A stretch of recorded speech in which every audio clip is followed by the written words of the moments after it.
Hello and welcome. I'm Coach Aaron, coming in hot. I'll be your coach for the next 60 minutes, like it or not. I'm not a poet, and you all know it. Anyway, we're gonna be doing some sprints on the treadmill today before we take things down to the weight floor. If you got any injuries or restrictions, let me know. Otherwise, let's get started with a high five to the door. Get warmed up on those treadmills.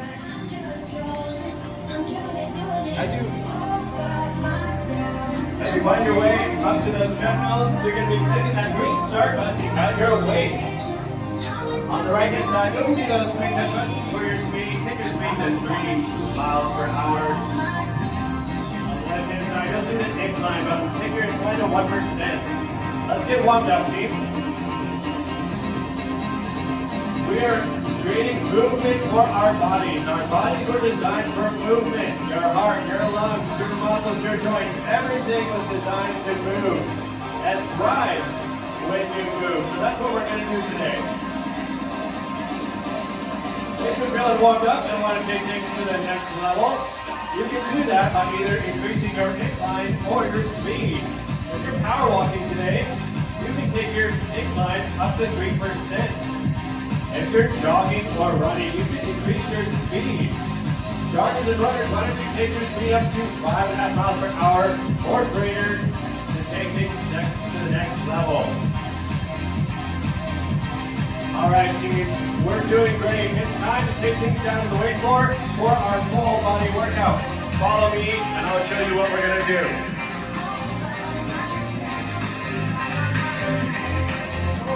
Alright, our first movement of 4 is going to be our lateral lunge.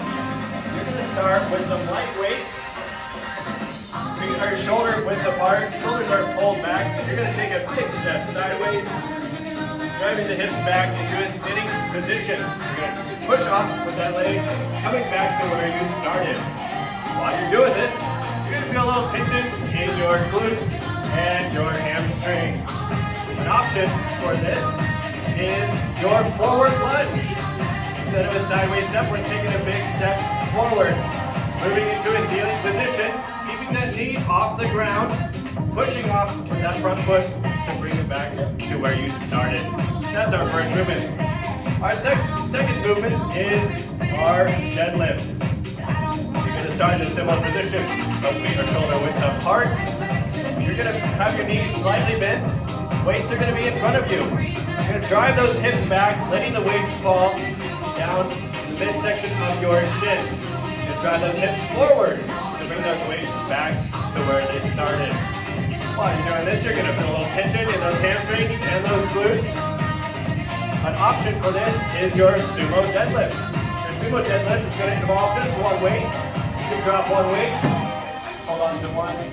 You're going to start with a wide stance. Those feet are just outside your shoulder widths. And your toes are going to be pointed out. Everything's the same.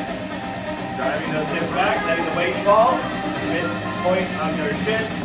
Driving the hips forward to bring that weight back up. That's your sumo deadlift option.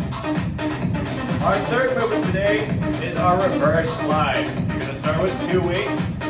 Keep them light. Position is going to start where your deadlift ended. So your knees are slightly bent, hips are driven back.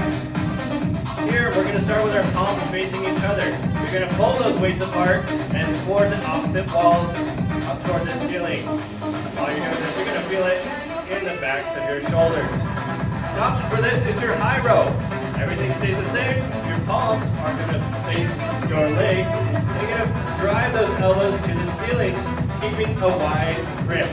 That's your high row option. Our fourth and final movement today is going to be burpees. A burpee starts with hands to the ground. You're hopping the feet back for your plank position. Doing your push-up, letting the body come to the ground, pushing off the ground, hopping the feet forward, standing up for your vertical jump. Couple options for this. Instead of hopping back, you can step back. For your push-up, you can do it with your knees on the ground. Lowering that body, touching the ground, and you can step, bringing your feet back underneath you. And instead of your vertical jump, you can do your half raise.